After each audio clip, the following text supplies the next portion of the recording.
গিয়েছিলাম তায়েফে। আমি আব্দুল্লাহ বিন আব্বাস রাদিয়াল্লাহু তাআলা আনহুর মাজারে পাকে সামনে নিয়ে আমি জিয়ারত করছিলাম। তো সেখানে সৌদি কতগুলো পুলিশ আছে, একজন পুলিশ এসে আমাকে বললেন, আপনি একদিকে হাত তুলে দোয়া কেন করছেন? আমি বলছি জিয়ারত করছি। বলে না, এটা করা যাবে না, এটা শিরিক। আমি বলছি কেন? বলে আল্লাহ তো পশ্চিম দিকে, আপনি মোনাজাত করছেন এদিকে উত্তর দিকে। আমি আব্দুল্লাহ বিন আব্বাসের মাজার হচ্ছে এই পাশে, আমি দাঁড়ালাম, এখানে একটা দেওয়াল আছে, এদিকে একটা মসজিদ আছে, এদিকে একটা লাইব্রেরি আছে। আমি বলছি আল্লাহ যে পশ্চিম দিকে, এটা আপনাকে কে বলেছে? আল্লাহ তো চতুর্দিকে। তখন ওনার সাথে আমার অনেক কথা হলো, কথা হয়ে উনি বলছেন ঠিক আছে, আপনি কি লাইব্রেরিতে যাবেন? এমনি লাইব্রেরিটা তালা মারা থাকে, লক করা থাকে। তখন আমাকে লাইব্রেরিতে নিয়ে যাওয়া হলো, এখানে একজন মুফতি ছিল, ওনার সাথে আমার অনেকক্ষণ কথা হলো।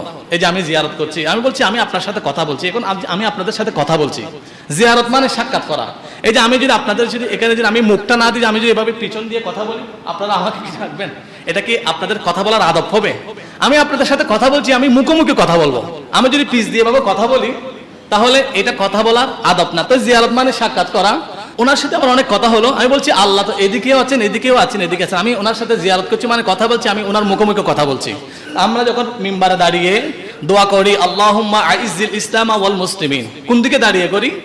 পূর্ব দিকে। তো অনেকে বলে দোয়া শুধু পশ্চিম দিকে করা যাবে না।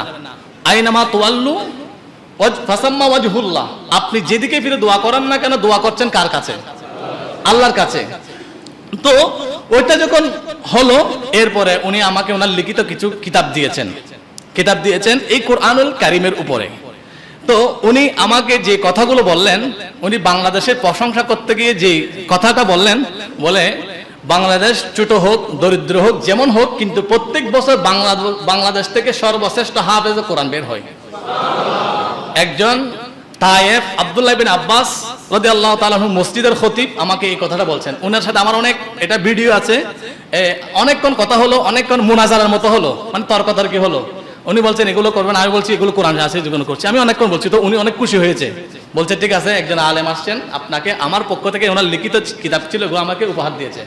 তো যেটা বলতে চাচ্ছি, একজন সৌদি শেখ আমাকে কথা বলার সময় কি বললেন, বলে বাংলাদেশের মধ্যে লক্ষ লক্ষ হাফেজে কোরআন আছে, কিন্তু দুঃখের বিষয় হচ্ছে হাফেজে কোরআনদের জন্য যারা দাখিল পাস করে, এসএসসি পাস করে, তাদের জন্য একটা সরকারি কোটায় চাকরির ব্যবস্থা আছে, যোগ্যতা আছে। মানে এসএসসি পাস করলে এখানে আবেদন করতে পারবে, ইন্টার করলে এখানে আবেদন করতে পারবে, এমবিবিএস, এফসিপিএস, এমসিপিএস এগুলো করলে, অনার্স মাস্টার্স এগুলো করলে এখানে আবেদন অ্যাপ্লাই করতে পারবে। এরকম একটা মানে শিক্ষা সনদের মূল্যায়ন আছে। কিন্তু দুঃখের বিষয় 30 লক্ষ হাফেজে কোরআনের আপনার সনদ সহকারে রাষ্ট্রীয়ভাবে কোনো মূল্যায়ন নাই। মূল্যায়ন না থাকলেও আপনি দেখুন, ইংলিশ পড়ার জন্য বিশাল ব্যয়বহুল, বাংলা পড়ার জন্য ব্যয়বহুল একটা শিক্ষা ব্যবস্থা, কিন্তু দেখা যায় যার বাপও নাই, মাও নাই, সেই সন্তানটা হয়ে যায় হাফেজে কোরআন।